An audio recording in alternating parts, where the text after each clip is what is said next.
Welcome to the Nerd Enthusiast Gaming Podcast. Recently, someone commented on our YouTube page asking us to cover PlayStation, which we haven't done in a while. So today, we are covering PlayStation. In fact, we're going to be talking about how PlayStation changed the game. I am Matt Morosi. You can follow me at from NJ to CA over on Twitter. With me, as always, is Mr. Wesley Stewart. Wes, how are you? I'm good, my friend. How are you? Doing excellent. Where can people find you at, Wes? You can follow me on Instagram at Grendel5XBX, or you can also find me at Level Up Entertainment, 2 locations in South Jersey, one in Mays Landing and the other in Summers Point. There you go. Now, before we get started, just a quick bit of housekeeping, guys. Make sure you guys follow us at Nerd Enthusiast. The company is there. You can follow us on Twitter, Instagram, Facebook, TikTok. Obviously, we're on YouTube as well. You can also support us. You can support us over on Patreon, get exclusive videos every month from a variety of our creators, including us. If you cannot or do not want to support us over on Patreon, please give us a thumbs up over on Apple Podcasts. Give us a 5-star review over there. Thumbs up the video on YouTube.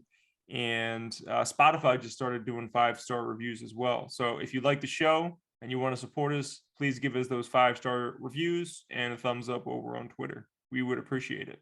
Before we hop into the PlayStation experience, Wes, what are you playing right now? Man, what am I playing? I'm bouncing between 2 games.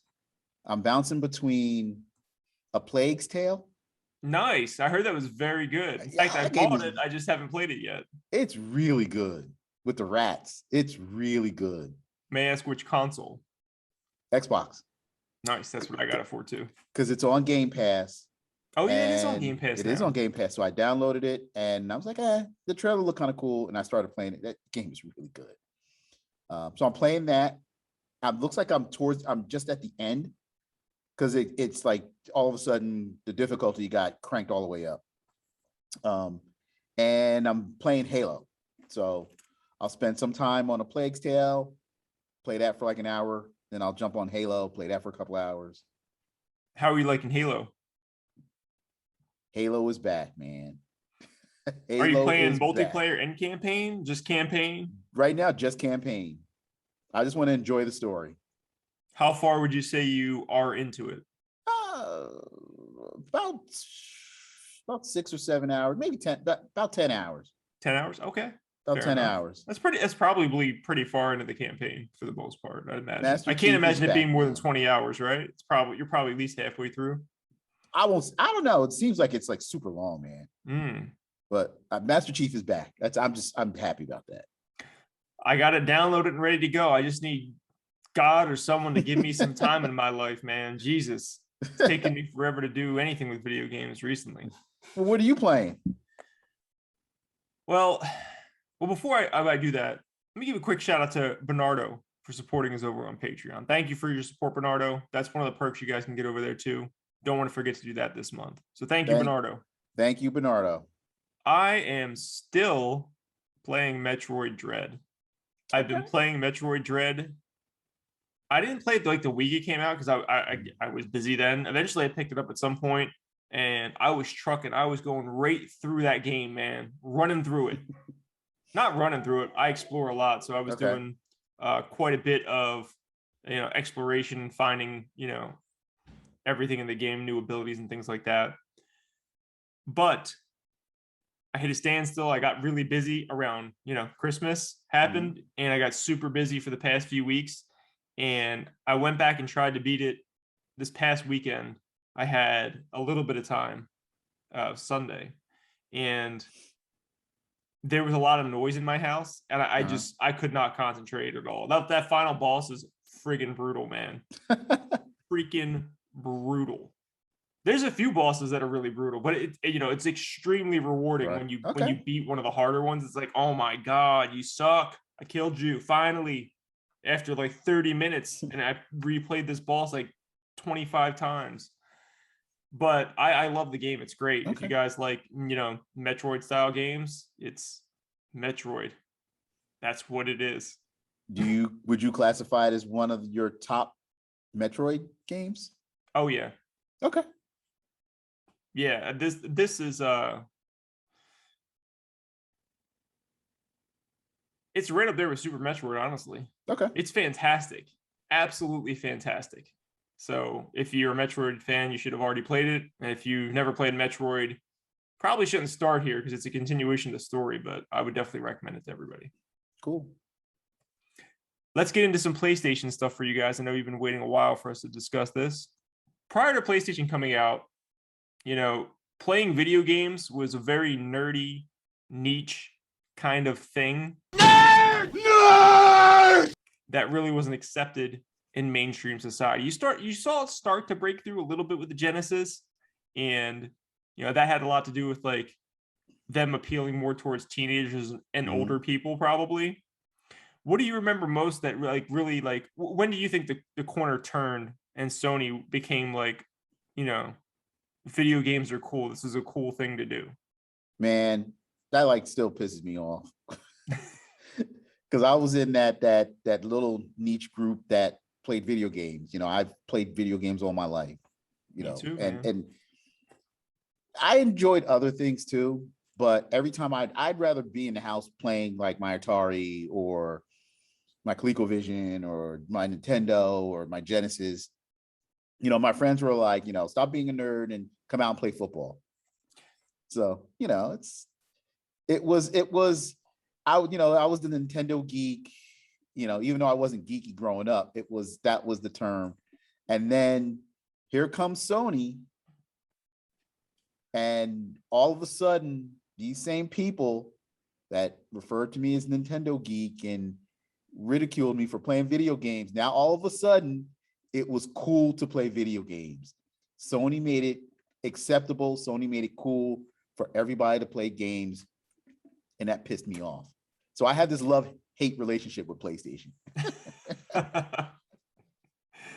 I agree with you completely. I was one of those people as well. Obviously, I've been playing since I think I played Mario before I could read a book, because I think I was like 3 years old or something like that.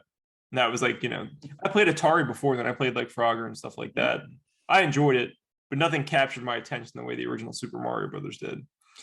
And ever since then, I've been playing games, and obviously went through, it's kind of nerdy or whatever, but I would say that in order for PlayStation to do this, the Genesis had to exist first, because their marketing campaign, their advertisements created a stepping stone where it was like, okay, Nintendo, that's for little kids, that's for babies.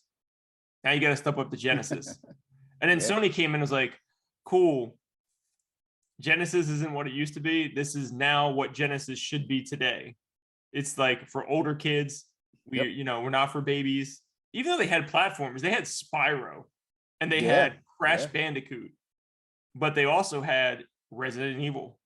They had some solid, mature titles on that console, which led into people wanting to be there. The other thing they did is they got a lot of sports games. I was going to say, don't forget the sports, man. That's what drove a lot of the non-gamers to the PlayStation, was the sports. Yeah, those things certainly helped. We're going to talk about the sports games in a second, but before we do, I just want to mention a couple things back into the early days. So, Wes, talk to me about how PlayStation came about. It was, can't remember the year, but Nintendo. It was the mid to early 90s. Correct. Probably like, I'm going to guess 94. Something like that. Sounds good. Yeah, because I was working with... No, it couldn't have been 94, because 94 is when PlayStation came out in Japan. So this had to be like 92.